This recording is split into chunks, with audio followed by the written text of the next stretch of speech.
Bueno, familia, como parte de esta idea de los 21 días de oración, pensamos que la mejor manera de acompañarlos es por medio de una serie sobre la oración. Entonces vamos a hacer una serie de 4 semanas de oración que va a terminar justamente el último domingo con el que terminamos los 21 días. La serie se titula Pray First o Primero Ora, y entre paréntesis las 4 dimensiones de la oración. De hecho, en algunas de las reuniones de Pray First al comienzo del año hablé un poco de estas 4 dimensiones. Las vamos a repasar y las vamos a ampliar porque son muy importantes y nos enseñan cosas muy vitales acerca de la disciplina de la oración. La oración es una disciplina espiritual. En últimas, orar es hablarle a Dios, y eso es de lo que vamos a hablar hoy. Orar es hablarle a Dios. Eso es orar. Alguien dice, bueno, pero es que la oración es compleja, es un mundo místico, es un mundo enredado. La oración puede ser tan compleja como nosotros queramos, o puede ser tan sencilla como hablarle a Dios, abrirle nuestro corazón a Dios, abrir nuestra boca para expresar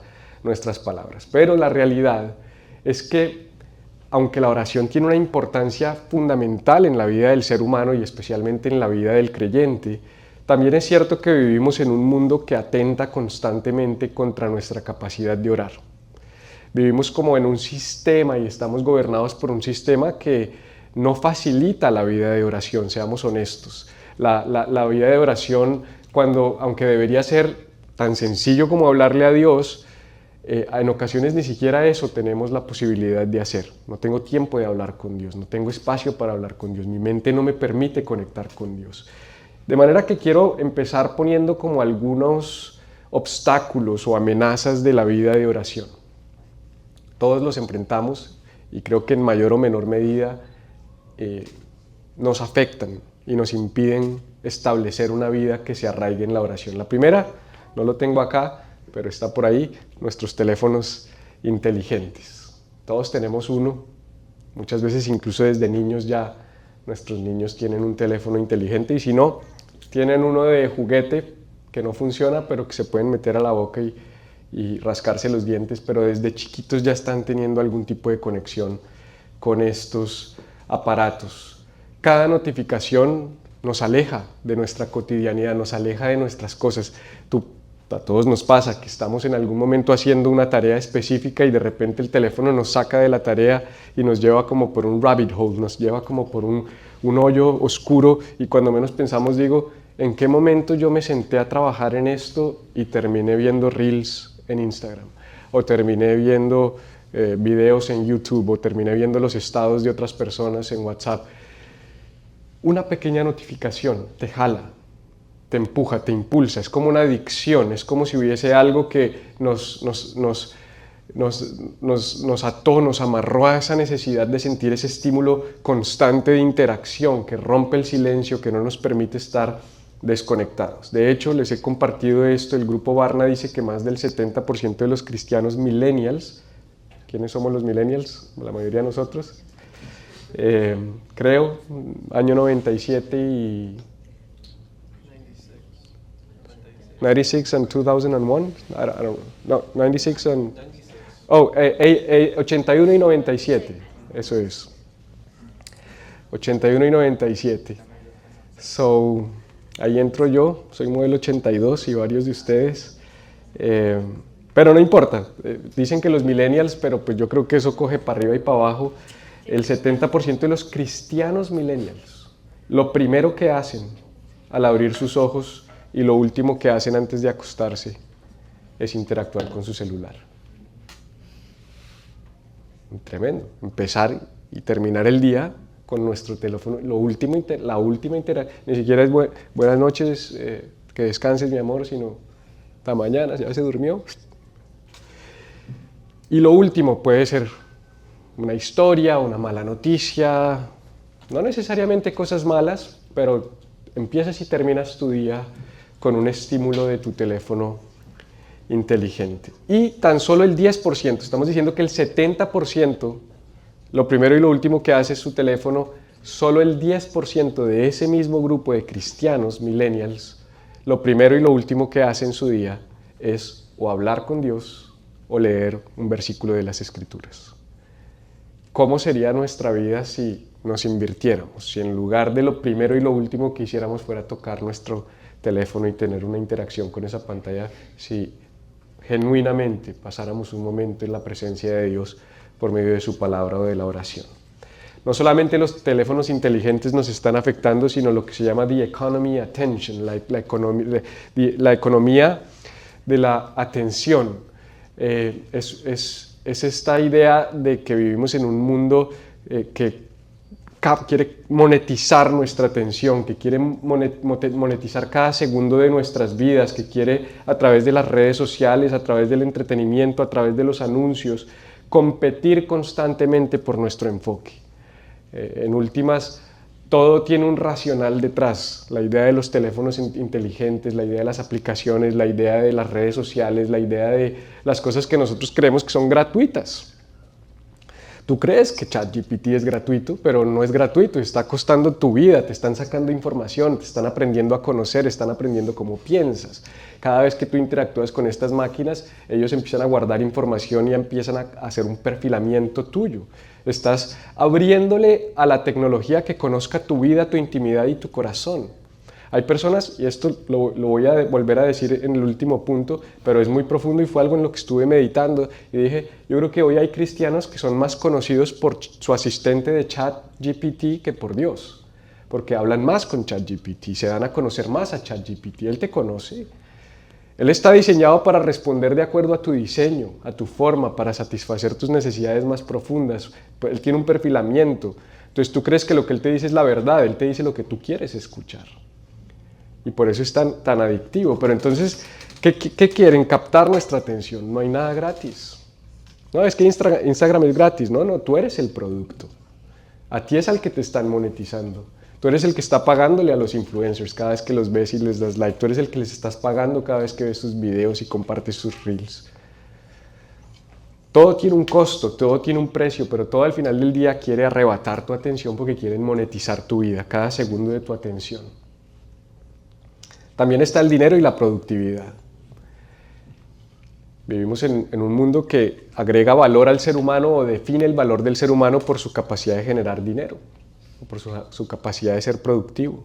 Y nosotros mismos nos hemos creído ese cuento.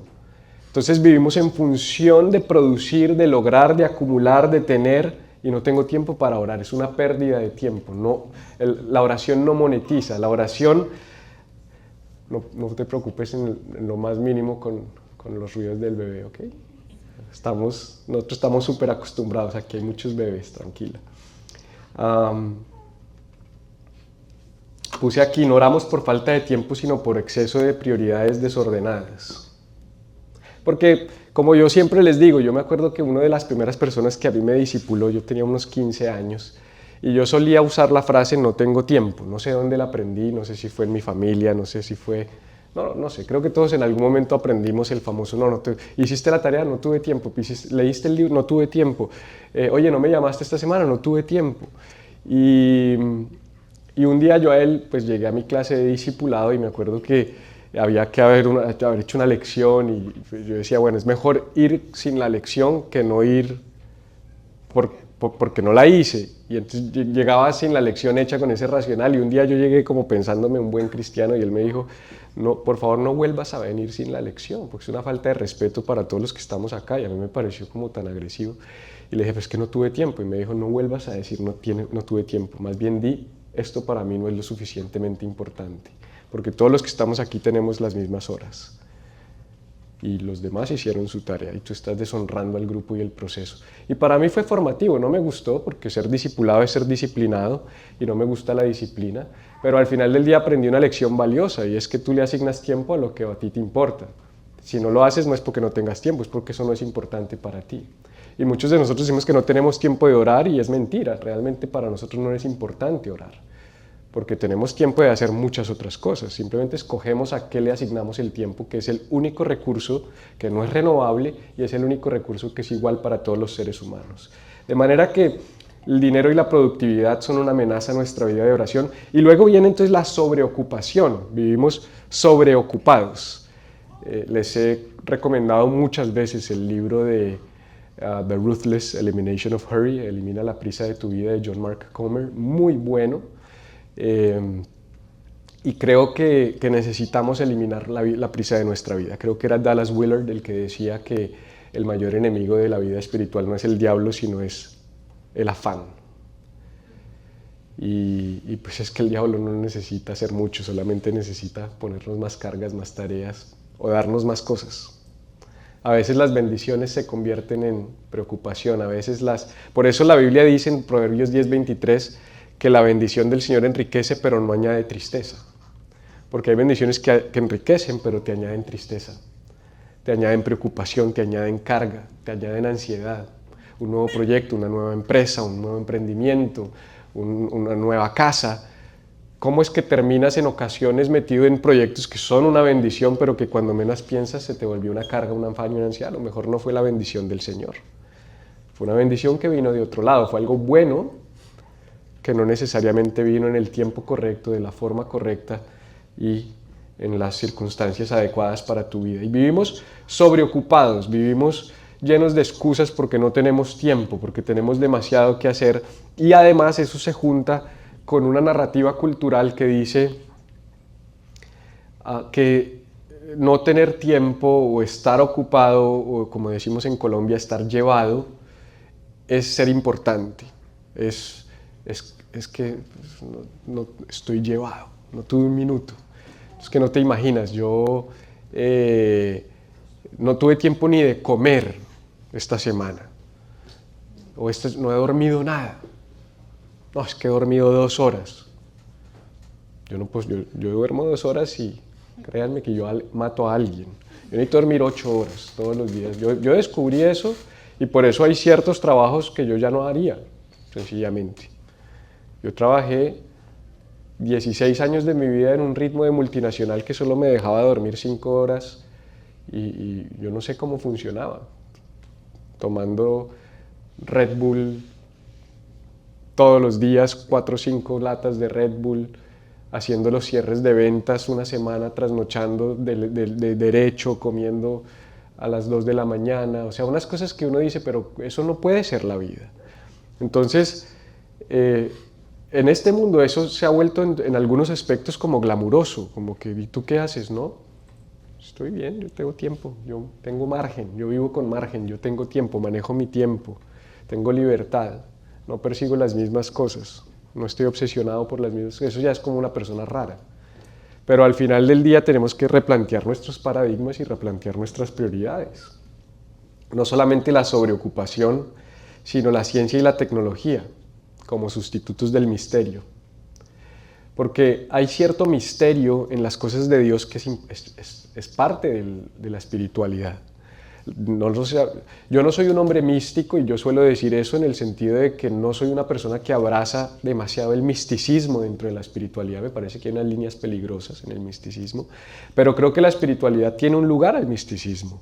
Creo que hay cosas que son místicas, que no las podemos explicar, son espirituales, son invisibles, son de un mundo desconocido y tienen unos elementos sobrenaturales y sensoriales y que no podemos descifrar y que no podemos describir necesariamente con palabras. Pero la ciencia y la tecnología quiere volvernos demasiado pragmáticos, quiere exaltar lo tangible, lo comprobable, lo instantáneo.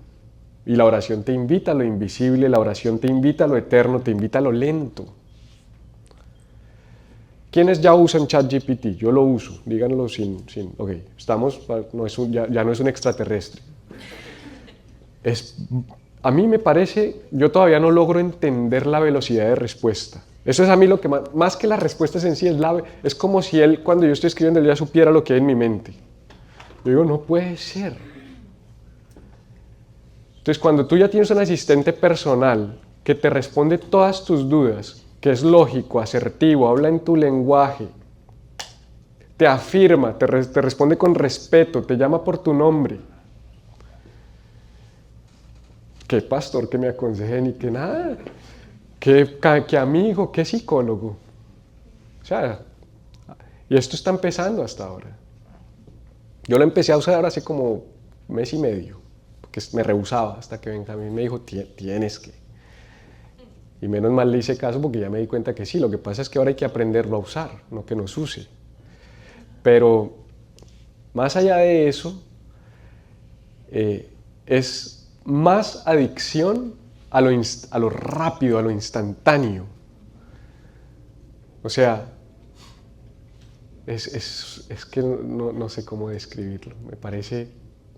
Pero oramos y a veces nuestra oración tarda meses, años, una respuesta.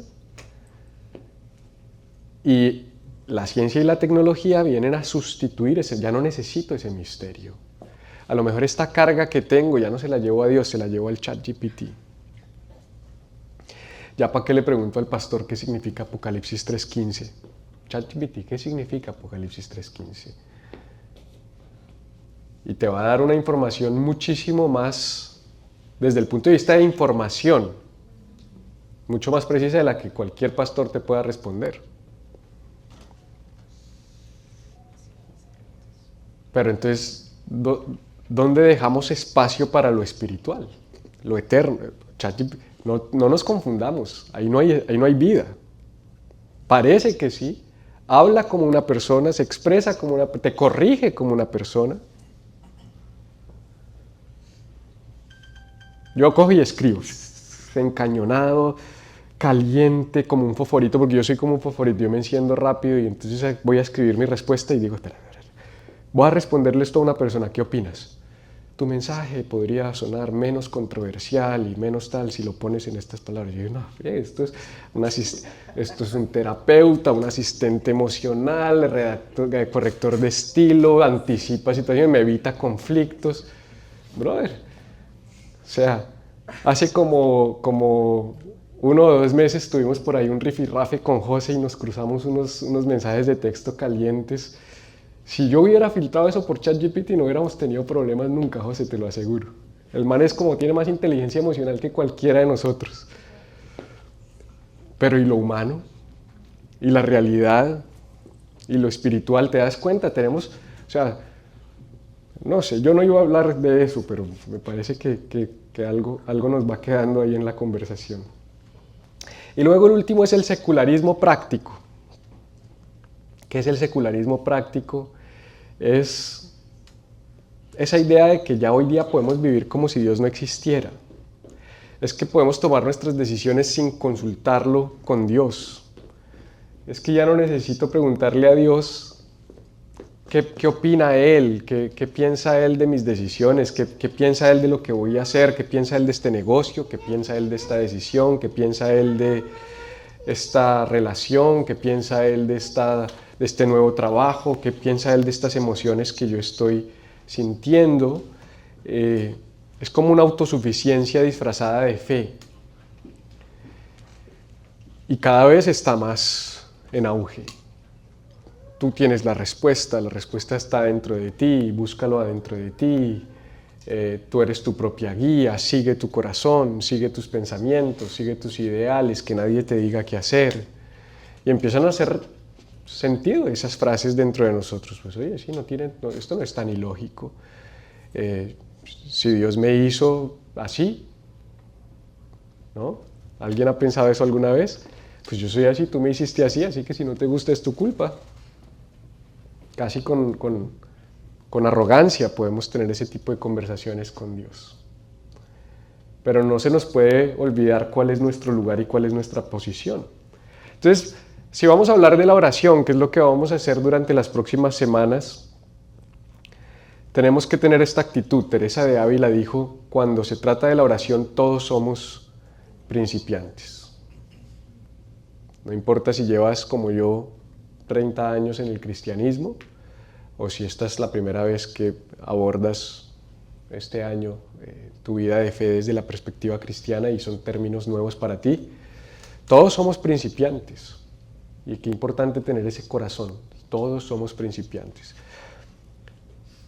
De hecho, la oración era parte fundamental de la vida de Jesús. ¿Y por qué digo eso? Porque si Jesús, siendo Dios, oraba, eso nos revela que nadie se gradúa de la oración, sino que aún el Hijo de Dios necesitó la oración para pasar su asignación por esta tierra. Y no solo la necesitó, sino que fue parte esencial y fundamental de su vida. Te voy a leer 3 pasajes para que veamos la importancia de la vida de oración en Jesús. Lucas 5 del 15 al 16, creo que tengo resaltados en negro lo más importante. Sin embargo, la fama de Jesús se extendía cada vez más, de modo que acudían a él multitudes para oírlo y para que él los sanara de sus enfermedades. Él, por su parte, solía retirarse a lugares solitarios para orar. Mira que te estaba hablando de un mundo afanado, que te presiona, que te quiere empujar al activismo. Y eso no está muy diferente de lo que estaba viviendo Jesús. Dice que su fama se extendía y que a él acudían multitudes. O sea, Jesús era una sensación. A pesar de que esto era el primer siglo, este hombre era una sensación. La cantidad de gente que lo buscaba, que estaba con él, que pasaba tiempo con él. Y dice que él, en lugar de sumergirse en ese contexto y en esa vida de la fama y del afán, se retiraba a lugares solitarios para orar. Necesitamos aprender a manejar ese espacio de retirarnos para trabajar el alma. En medio del mundo en el que vivimos, porque no va a cambiar el mundo, ¿cómo yo puedo vivir en el mundo y en las realidades del mundo, pero tener espacios donde intencionalmente yo por mi parte me retiro? Yo creo que cada uno de nosotros tiene que hacer ese yo por mi parte. Y yo no puedo hacer el yo por mi parte que a ti te corresponde. Tú tienes tu parte, yo tengo mi parte. Yo puedo convocar a una reunión de oración, puedo convocar 21 días de oración, pero tú por tu parte tienes que decir, yo me voy a retirar y me voy a apartar a lugares solitarios para orar. Luego en Lucas 6, 10, 12, un poquito más adelante dice, por aquel tiempo se fue Jesús a la montaña a orar y pasó toda la noche en oración a Dios. Yo no me acuerdo cuándo fue la última vez que yo pasé toda la noche en oración. Sí lo he hecho.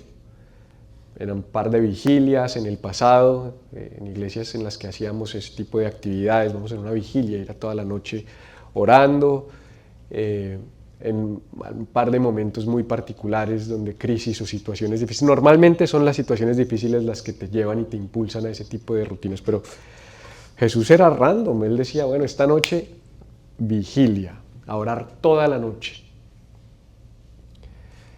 Y uno de pronto se ve una maratón de Netflix toda la noche, pero orar toda la noche. Hoy oro 15 minutos, me siento bien y ahora sí me pongo a ver mi maratón.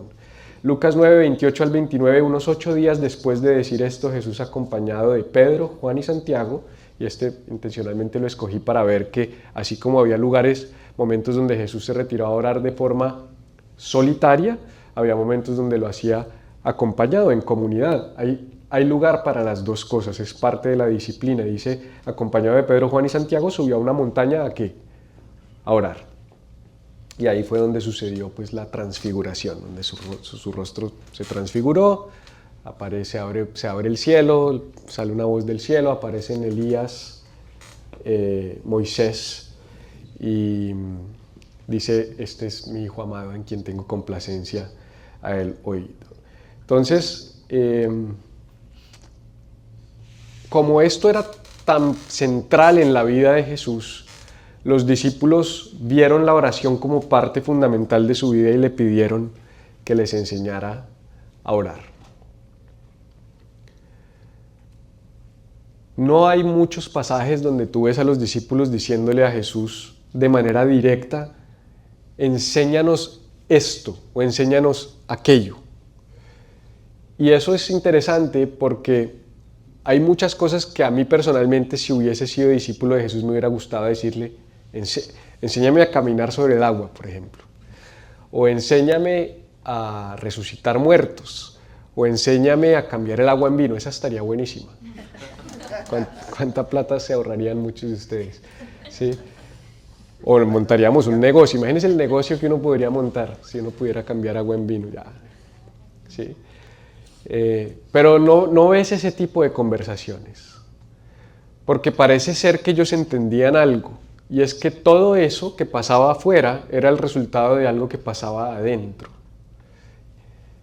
Ellos entendieron algo que muchas veces nosotros no entendemos, y es que las manifestaciones y todo lo que sucede afuera es un fruto de la oración.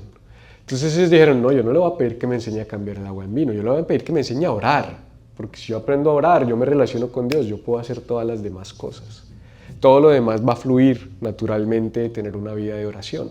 Entonces ellos les dicen, enséñanos a orar, y vamos entonces a mirar un poquito lo que sucedió después de que los discípulos le preguntaron eso a Jesús. Había un deseo genuino. Ellos de verdad querían aprender a hacerlo. Mira, si lo querían hacer porque les llamaba la atención las cosas increíbles que hacía Jesús, o si lo querían aprender porque veían en él su carácter y decían, yo quiero ser como este hombre, no lo sé, a lo mejor las dos. Yo creo que ellos tanto les impresionaba lo externo del ministerio de Jesús como lo externo de su carácter. Y las dos cosas nacen en la oración. La oración afecta quién tú eres y lo que tú haces. ¿Quieres cambiar lo que eres y lo que haces? Ora. Pero normalmente no empezamos por ahí. Quiero cambiar si quiero cambiar lo que soy, normalmente pienso en cambiar lo que hago. No sé por qué pensamos así los seres humanos, pero así pensamos. Estoy cansado de esta vida, voy a cambiar de trabajo. Eso no te va a cambiar nada, te va a servir un ratico, porque lo novedoso es chévere al comienzo.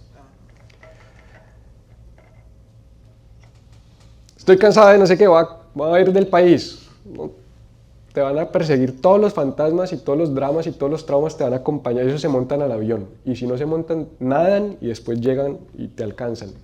Puede que una semana, un mes. La única manera es transformar tu vida, y no hay manera de transformar nuestra vida lejos de la oración. ¿Tiene sentido? Por eso es que es importante querer orar. Por eso es que al final lo que yo estoy tratando es de que se nos despierte un deseo de, pues yo también quiero. De verdad que yo también quiero aprender a orar. Si tú aprendes a orar, no puede haber nada más poderoso. Si tú me preguntas, yo cuál creo que era la clave de la vida de Jesús, era la oración. Era su relación con el Padre, no había otra. Sí, fue la obediencia, sí, fue el amor, pero fue su oración, lo que lo mantuvo humilde, lo que lo mantuvo enfocado, lo que lo mantuvo conectado con los propósitos del Padre. Entonces dice lo siguiente, Lucas 11:1. Un día, di conmigo un día, así como están como desganados. Estaba Jesús orando en cierto lugar, diga cierto lugar. ¿Y cuándo terminó? Diga cuándo terminó. Ya, dijo uno de sus discípulos, Señor, enséñanos a orar así como Juan enseñó a sus discípulos. Aquí está la pregunta de los discípulos, de ahí salió. Lo ven orando y dicen, definitivamente, ya no más, tenemos que preguntarle. Se cree que fue Pedro el que le dijo, porque normalmente Pedro era el que era vocal. Enséñanos a orar, como Juan le enseñó a sus discípulos. Entonces, tres palabras rápidas sobre cada una de estas tres ideas que les hice repetir. Un día. Fíjese que dice, un día. Parece ser como que lo que está tratando de decirnos el evangelista es que en la vida de oración había intencionalidad en los tiempos de oración en su agenda. Como que había un día específico que él sacaba para orar. O sea, esto no lo quiero pasar por alto. Tiene que haber un día, tiene que haber ese un día en tu semana, tiene que haber muchos días, ojalá en tu semana, pero un espacio específico e intencional en tu agenda donde tú digas, un día voy a orar, hay un espacio en el que voy a orar. Luego dice que cierto lugar, me llama la atención que siempre que se habla de la oración en la vida de Jesús, había una alusión específica al tipo de espacio, de lugar en el que él se apartaba a orar, bien fuera en una montaña, bien fuera en una balsa, bien fuera en un desierto. Siempre nos dice dónde lo hacía. Y nosotros, un poco permeados por esta idea de la omnipresencia de Dios, y la omnipresencia de Dios, para el que no lo sabe, es un concepto teológico que habla del carácter de Dios, que puede estar en todo lugar, y es cierto, Dios es omnipresente. Pero aunque Dios es omnipresente, no es lo mismo la omnipresencia de Dios que la presencia manifiesta de Dios. No sé si has escuchado las dos cosas. La omnipresencia de Dios, Dios está en todas partes. La presencia manifiesta de Dios dice, yo habito en medio de la alabanza de mi pueblo. Cuando dos o más se unen en mi nombre, yo estoy ahí presente. Entonces, no es lo mismo que Dios está en todas partes a que Dios está manifiesto, presente en tu realidad, en tu contexto específico, de una manera particular. Por ejemplo, algunos de ustedes están aquí, pero no están aquí. Su presencia manifiesta no está aquí. Están foqueados, o porque trasnocharon, o porque yo hablo muy pasito, o porque esto está muy aburrido, pero por lo que sea, no están aquí. Y está bien, yo no me voy a molestar con eso porque yo sí estoy aquí. Pero Dios puede estar presente, pero no está manifestando su presencia en ese contexto y en ese lugar. Para eso oramos. Entonces a veces creemos que como Dios está en todas partes, no, pues yo ya en el trancón oré, Padre bendíceme tal cosa. Pues sí, Él te escucha, pero hay contextos específicos donde Él quiere encontrarse contigo. Hay ciertos días, ciertos lugares. Yo veo intencionalidad en la vida de Jesús. Un día, cierto lugar, cuando terminó. Todo lo que termina, ¿qué pasa? Empieza. O sea que la oración tiene un tiempo, un espacio, un principio y un final. ¿Oren sin cesar? Sí, está perfecto. Yo todo el día estoy pensando en mi familia y en mi esposa. Pero cuando estoy con ella, estoy con ella. No es lo mismo mi tiempo dedicado a ella o a mis hijos que el que yo constantemente estoy pensando en ellos. Yo todo el año hablo con mis papás que viven en Colombia, pero 1 o 2 veces al año vienen a visitarnos, paso tiempo con ellos de manera intencional, dedico tiempo, tenemos una agenda, compartimos. Dios tiene que ser parte de nuestra agenda, tenemos que buscar a Dios de manera intencional. La oración en tu vida debería tener un día, un lugar y un espacio de tiempo dedicado. Eso es lo que nos dice ahí. Entonces los discípulos le dicen, enséñanos. Y quiero hacer, para poder introducir lo que vamos a ver durante las próximas semanas, entender la oración como el medio por el cual nos comunicamos y tenemos comunión con Dios. La oración es el medio por el cual nos comunicamos y tenemos comunión con Dios. No es lo mismo comunicarse que tener comunión. Yo me puedo comunicar con mi esposa y si estamos peleados me puedo comunicar también. Usualmente es, ella está aquí, yo estoy aquí y Benjamín está aquí y yo le digo, Benjamín, dígale a su mamá que no me estoy comunicando. Pero ahí no hay comunión.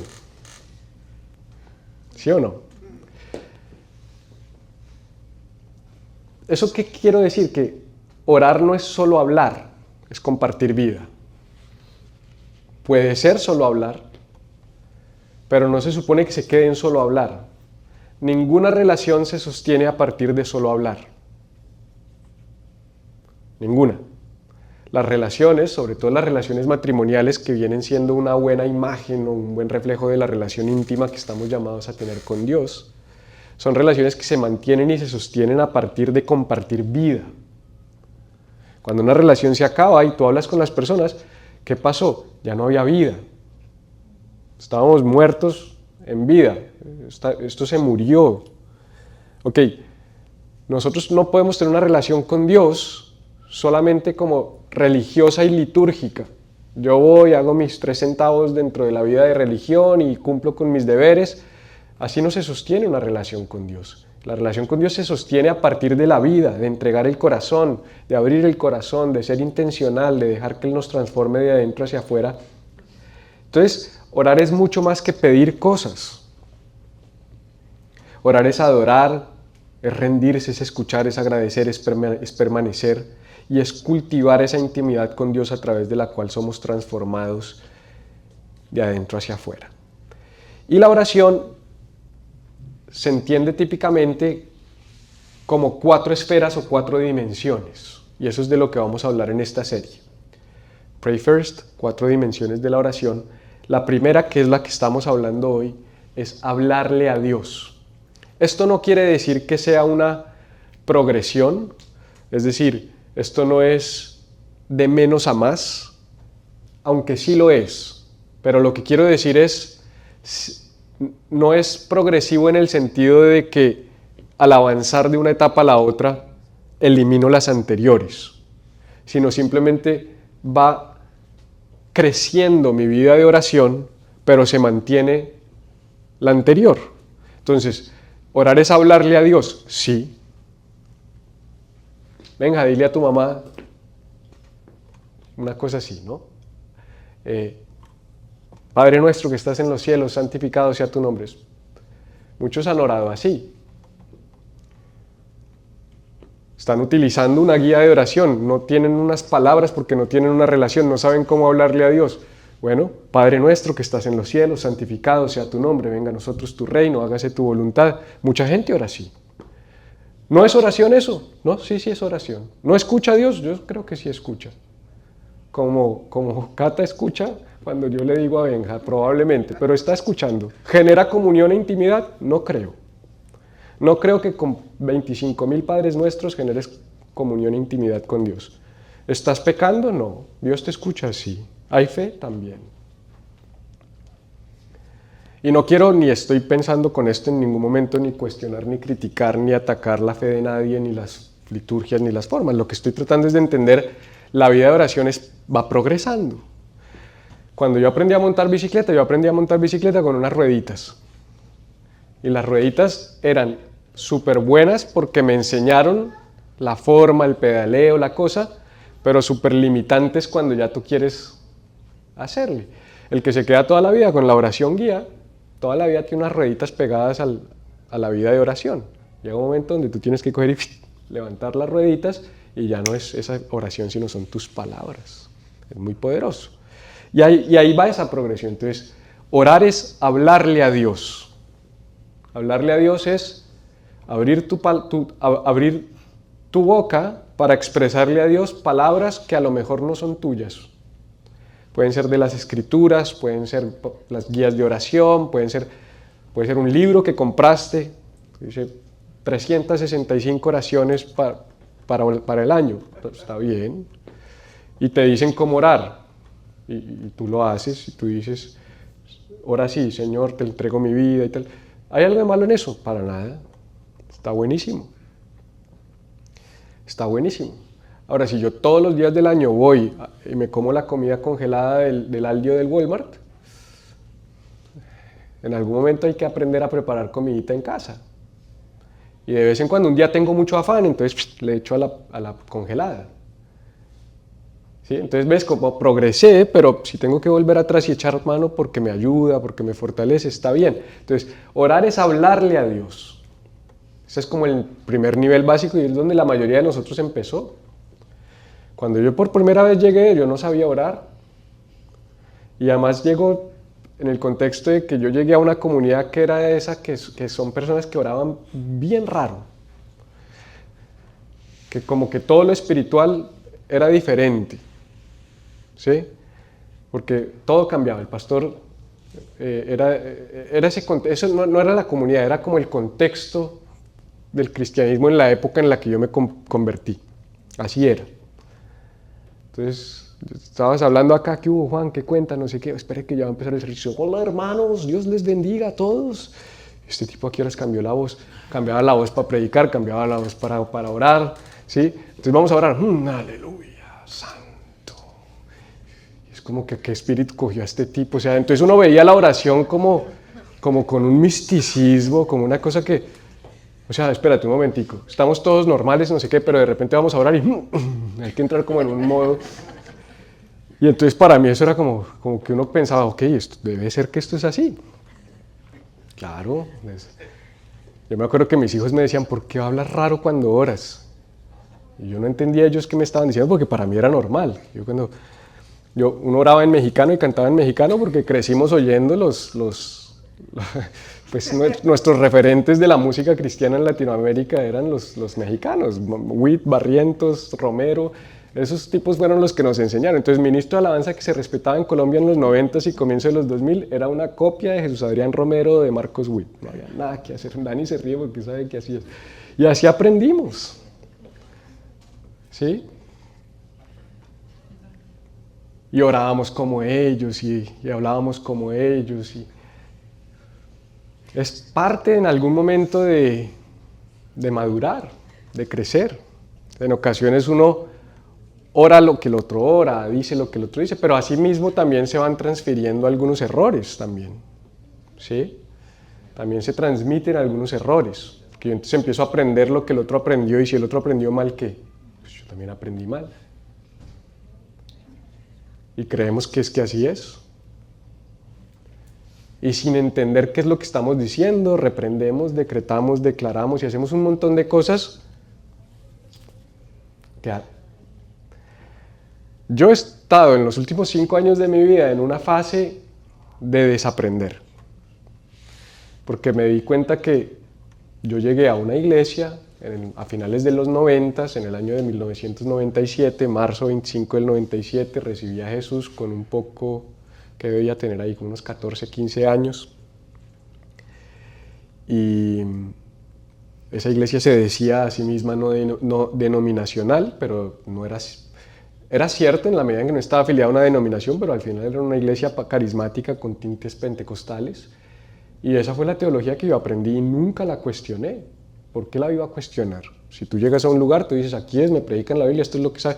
Pero cuando tú empiezas a ver que hay muchísimas otras denominaciones, que hay muchísimas otras formas de entender la fe, de entender los asuntos controversiales y que todos tienen argumentaciones lógicas, y muy bien pensadas para llegar a sus conclusiones. Hay un momento donde se vale decir, espérate, yo también quiero hacer ese proceso por mí mismo, no que otro simplemente llegó a esas conclusiones y yo tengo que aceptarlas como verdad. Entonces, no me quiero desviar, pero lo que les quiero decir con esto es que aún en la oración se infiltra la teología.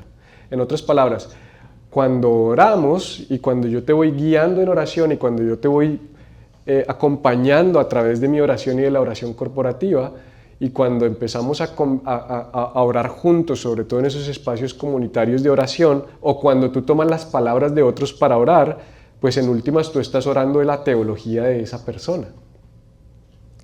Porque yo siempre he dicho, dime qué oras y te diré qué crees. ¿Quieres saber qué cree alguien? Pídele que ore en voz alta y escúchalo. Y tú ahí dices, oh, yo ya entiendo yo ya hoy puedo saber más o menos por la oración de alguien si es bautista, presbiteriano, pentecostal, carismático, reformado, calvinista, solamente con su oración. ¿Sí? ¿Pero por qué? Porque estudié en este último tiempo, yo antes no sabía de eso. Pero dije, yo necesito saber y me quiero definir. ¿Sí? Quiero entender qué soy, en qué creo y por qué. Y eso para mí ha sido importante y ha sido sanador. Pero esto te lo digo porque al comienzo sí uno hablarle a Dios puede utilizar lo que otros te proveen para eso. Pero llega un punto donde tú tienes que empezar a pasar de hablarle a Dios, unas palabras que encontraste ahí, a hablar con Dios. Y eso lo vamos a entender. Entonces, ¿suena muy parecido? Sí, es muy parecido, pero es diferente. Porque hablarle a Dios es cuando tú simplemente estás utilizando palabras e ideas para comunicarte con Él. Cata, dile, sí. Benja, dile a Cata tal cosa. A diferencia que yo vaya y le diga, Jennifer, ven, tengo algo para decirte. Esto es personal, es directo, es algo que yo te tengo que decir. Y eso va a ser la siguiente semana, cuando hablemos un poquito de eso. Y luego, escuchar a Dios. La mayoría de personas nunca llegan a ese punto. Su oración es un monólogo. Palabras de aquí para allá. Pero en la tercera enseñanza vamos a hablar de qué significa escuchar a Dios. Muy importante. Y la más importante, estar con Dios. Y si tu vida de oración logra progresar a estas 4 esferas o 4 dimensiones, donde tú empiezas hablándole, a abriéndole tu corazón, a escuchando sus palabras y a estando en su presencia, esa es una vida de oración plena. Y ahí es cuando uno dice, ya entiendo por qué puede ser toda la noche. Ya entiendo por qué es que Jesús decía, tengo que sacar tiempo para estar con Él. Ya entiendo por qué no puede ser en mi carro solamente o en mi oficina solamente. Ya entiendo por qué tengo que tener un día, un lugar y un espacio específico para encontrarme con Dios. Eso es lo que vamos a hablar en las próximas semanas. Unas palabras para cerrar, hablarle a Dios, que es el de hoy, es la introducción y es la primera y es la más sencilla, por eso no vale la pena hacer 5 enseñanzas, porque podríamos haber hecho la introducción de las 4, que fue lo que acabé de hacer, y dejar hablarle a Dios para la próxima, pero no vale la pena. Vamos a hacerlo en 4 semanas. Y ahora sí, Mr. Sebastian. Y si están que se duermen, ahora con la musiquita les va a ir peor, así que ya voy a acabar.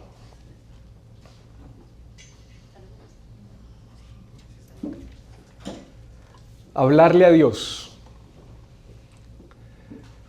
En ese momento en el que los discípulos le dicen a Jesús, enséñanos a orar, Él no les dio una fórmula mágica, pero sí les dio un modelo, sí les dio una guía, sí les dio lo que yo creo que es una guía práctica y profunda y accesible para que nos relacionemos con el Padre. Esa oración hoy la conocemos como el Padre Nuestro. En inglés le dicen the Lord's Prayer, la oración del Señor, o Our Father. Pero nosotros en español, pues que yo sepa, solo le decimos el Padre Nuestro. Hacía carreras con mis amigos para ver quién la recitaba más rápido. Hacíamos carreras. Nos tocaba izar de bandera todos los días. No era un colegio religioso, pero nos hacían izar bandera y recitar el Padre Nuestro y echábamos carreras. Padre Nuestro, acabe, amén. Ya, listo. Y uno a veces no sabe ni lo que está diciendo. Es como el himno de Colombia, los que son colombianos. Cuando uno lee lo que dicen esas estrofas, pero uno lo cantaba sin saber lo que estaba diciendo. Algo pasa cuando uno memoriza desde chiquito, y es que a veces memoriza sin interiorizar. Y es importante interiorizar. Memorizar es muy bueno, pero hay que interiorizar lo que estamos memorizando. Yo creo, como les dije, que estas 4 esferas sí son una progresión, pero las 4 son importantes. No puedes estar con Dios si no empiezas hablándole a Dios. Entonces no pensemos que lo uno es malo y lo otro es bueno. Todo es bueno. Y todo en todo momento tiene un lugar para nuestra vida de fe. Hay espacios donde yo no tengo espacio para estar con Dios, pero hablo con Él.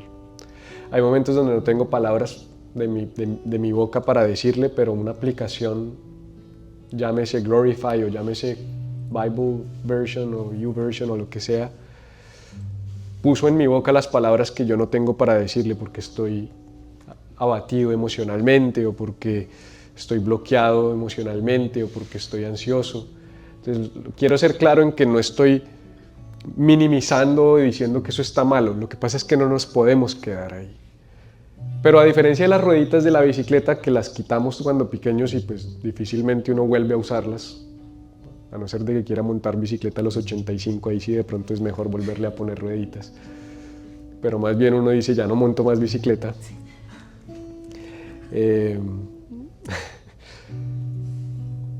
En este caso sí es como que fueron una guía al comienzo y son un recurso práctico adelante también. ¿Sí? ¿Tiene sentido? O sea, yo sigo utilizando oraciones de otros para fortalecer mi vida de fe, sobre todo las del salmista, por ejemplo.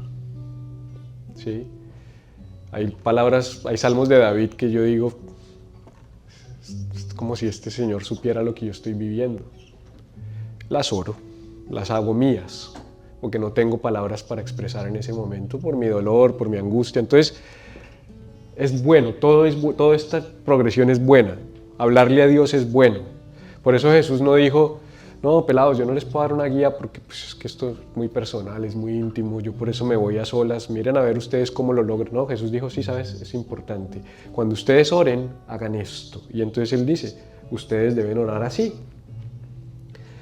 Padre nuestro que estás en el cielo, santificado sea tu nombre. Venga tu reino, hágase tu voluntad en la tierra como en el cielo. Danos hoy nuestro pan cotidiano, perdónanos nuestras ofensas como también nosotros hemos perdonado a nuestros ofensores, y no nos dejes caer en tentación, sino líbranos del maligno. Y esa fue la oración que hizo Jesús. Una palabra rápida sobre cada una de esas. Padre nuestro, que es lo primero que Jesús está diciendo. Sabes, cuando ores, tienes que tener presente primero que nada con quién estás hablando. Estás hablando con tu Padre, estás hablando con nuestro Padre. No estamos orándole a un ser lejano, le estamos hablando a un papá cercano, a un papá tierno, atento. Él usó la palabra Abba, que es una palabra que significa confianza e intimidad. Entonces le hablas a un Padre cercano, pero además importante, no es tu Padre. Jesús nunca dijo Padre mío, sino dijo Padre nuestro. Como que el concepto comunitario siempre estuvo presente, aun cuando Jesús se iba a orar solo. Aunque yo estoy orando solo, sigo siendo consciente de lo nuestro. La oración puede ser individual, pero tiene un impacto colectivo siempre, porque tu oración impacta a tu familia, tu oración impacta a tu casa, impacta a tu trabajo, impacta a tu iglesia. Padre nuestro. A veces el que tú ores Padre nuestro me bendice a mí, porque cuando yo no oro tú oras y somos parte del mismo cuerpo. A veces tu oración me sostiene, porque aunque yo no sepa que tú estás orando, tu fe y tu fortaleza como parte del mismo cuerpo me bendice. Padre nuestro. Jesús algo nos está enseñando. Cuando ores, recuerda que estás hablándole al Padre y es un Padre de todos. No eres solo tú. Es cercano, es comunitario. Dios es, número 2, que estás en el cielo. Y uno puede entender esto como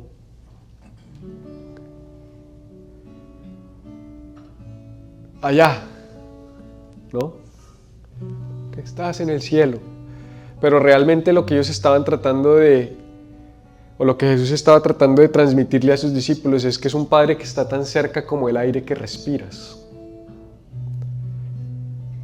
O sea, cuando Él dice que estás en el cielo, no es la idea de un Padre, es tu Padre pero está lejos. No, es tu Padre y está en el aire que respiras. Es un Padre y está tan cerca que lo estás respirando. Yahweh. Es neuma, es aliento de vida. Fue el soplo desde el principio cuando cogió a Adán y Eva y los formó del polvo de la tierra. Bueno, técnicamente a Adán y después a Eva de su costado, pero cuando la forma, dice que sopló Dios aliento de vida y fue el hombre un ser viviente. O sea que lo formó, pero no fue sino hasta que sopló que hubo vida. Y a veces nosotros estamos funcionando y viviendo, pero no estamos vivos en el sentido del alma. Y es porque necesitamos ese aire que respiramos. Santificado sea tu nombre. Y lo mismo, esto suena como, oh, santo y tal. Pero yo puse ahí que la meta principal de la oración es disfrutar la compañía de nuestro Padre. Santo sea tu nombre.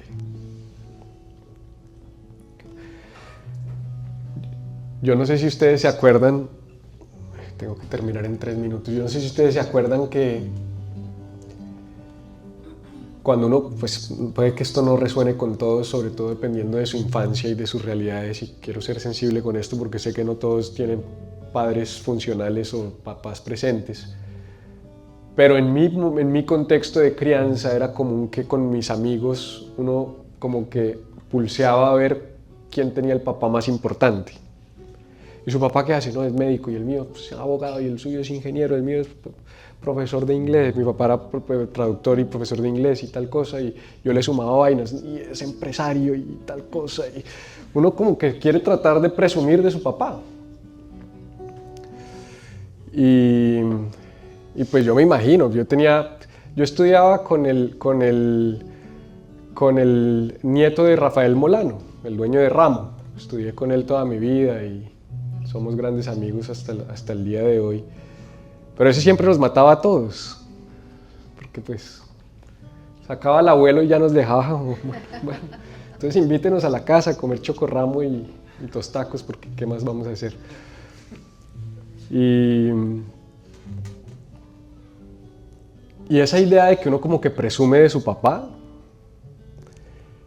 yo creo que eso es lo que significa cuando Jesús dice, santo sea tu nombre. Es como, Padre nuestro, es que tu nombre es santo, porque tú eres Jireh. Entonces, cuando tú piensas en el nombre de Dios, ahí es donde viene siempre ese espacio para entender los nombres de Dios. Jehová Rafa, Jehová Jireh, Jehová Nisi, Jehová Sabaoth. Bueno, hay un montón de nombres de Dios, que Él es nuestro sanador, que es nuestro estandarte, que es nuestro baluarte, que es nuestra provisión, que es nuestra esperanza. Y es ahí donde nuestra oración empieza a cobrar sentido. Esta oración de Jesús, santo es tu nombre, es que tú es mi papá. No, es que estoy preocupado porque no sé, me echaron del trabajo. Papá es provisión. Eso es lo que está diciendo Jesús. No, es que me llegó un reporte del médico, unos niveles que no tengo ni idea, googleé y dice que eso posiblemente, mejor dicho, según Google, y si le pregunto a ChatGPT ya me dice que vaya haciendo arreglos fúnebres. Pero papá es Rafa, Él es mi sanador. Entonces ahí es donde se hace viva esto. No es solamente con unas palabras vacías, sino cojo unas palabras, las proceso, las interiorizo, las memorizo y las recito. Para acabar, porque si no, no voy a acabar. Venga tu reino. Esto me parece muy poderoso, venga tu reino. Porque lo que está diciendo Jesús es, tu oración sí hace la diferencia. O sea, Jesús está diciendo, cuando oren, díganle a Dios, venga tu reino. ¿Qué está diciendo Jesús? Él parte de la premisa de que hay cosas del reino que no se han manifestado hasta que tú las pidas. Eso es muy poderoso. O sea, que Dios contuvo la expresión de su reino en la tierra hasta que sus hijos oren para que se manifieste. Eso es lo que está diciendo Jesús. O sea, que será posible que hay realidades del reino de Dios que no se han materializado en tu vida y en mi vida porque no las estamos orando y no las estamos pidiendo. Yo creo que sí. Danos hoy nuestro pan.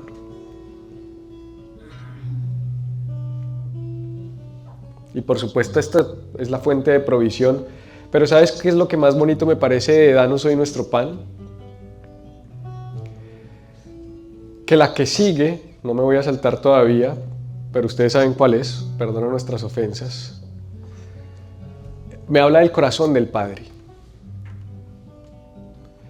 Yo le llamo, primero come, después hablamos. Todos los que tienen hijos, cuando los chinos se portan mal, pues sí, uno sí les quiere dar su riendazo, pero uno no les quita la comida. Nunca. O alguna vez tú le has dicho, hoy no hay comida por lo que hizo. Nunca. O sea, hoy pase hambre, chino. Yo no sé, pues habrá que, mamás, no sé. Hay de todo en el mundo, ¿no? Pero que yo sepa, hoy no le doy tetero. No, o sea.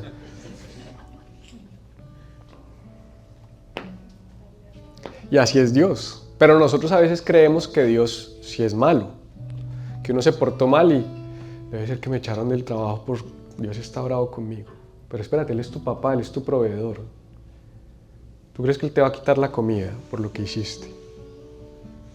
Sí, es que el pastor dijo que era maldito si no diezmaba. No, el maldito está Él, que no sabe lo que está enseñando. Dios no te va a quitar la comida. Él va a tener una conversación contigo en algún momento. Primero te sientas a la mesa, te comes el pan y después cuando estás bien llenito, ¿para dónde va? Espérate. Perdona nuestras ofensas. Quiero que hablemos de eso que pasó. Así llenito, barriga llena, corazón contento, aquí hablemos. Claro que hay un espacio para eso en nuestra oración. Es un momento para abrir el corazón y trabajar en los temas que tenemos que trabajar. Pero nunca pienses que Dios va a dejar de proveer a tu vida por tu pecado, por tu falta, por tu error. ¿Vas a tomar eso como una licencia para pecar? Eso ya es necedad. Y por último, no nos dejes caer en tentación.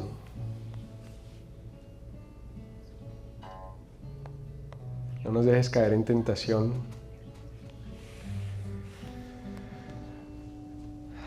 Eugene Peterson en la versión del mensaje dice algo así como: líbranos del maligno y de nosotros mismos. Y a mí me gusta mucho porque no nos dejes caer en tentación. Normalmente pensamos en el diablo con cachos y con cola. Y está bien, hay un lugar para eso, por supuesto. Pero Eugene Peterson dice, no es solamente afuera, a veces es adentro. Es: Señor, ayúdame. Con el diablo que es puerco y con mi corazón y mi mente que a veces también te necesito. Es una conversación para mirar afuera los peligros externos y los internos. Así que hablarle a Dios es tomar esta oración como lo acabo de hacer y volverla tuya. O tomar un salmo y hacerlo tuyo, y lo vamos a estar haciendo durante los próximos 21 días. Los 21 días que vienen es como un ejercicio de hablarle a Dios. Nos da fundamento, nos da teología, nos da estructura para que vamos progresando hacia hablar con Dios, escuchar a Dios y estar con Dios. Padre, te damos gracias por este mensaje, gracias por enseñarnos, por retarnos, por incomodarnos y abrirnos los ojos a tantas realidades que en ocasiones vivimos y se manifiestan en nuestra vida. Ayúdanos, Señor, queremos ser como tú, queremos caminar como tú, Jesús, queremos orar como tú. Y que nuestra vida sea el reflejo de una vida de oración bien arraigada. Te pido que si hay alguien aquí que no te conoce, que hoy sea un día para iniciar este viaje, que se encienda una llama en sus corazones y que sea a través de esta comunidad o de cualquier otra ellos puedan seguir en su viaje espiritual de tu mano. Amén.